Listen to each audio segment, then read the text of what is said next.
मनाच्या आत खोलवर प्रवेश द्यायचाच नाही. म्हणजेच तुझं काम सोपं होईल.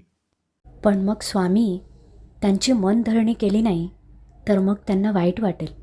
मनाचा विचार करतेस इतपत ठीक आहे, पण अति विचार करतेस हे अत्यंत चुकीचं आहे. मनधरणी ही करायची नसते.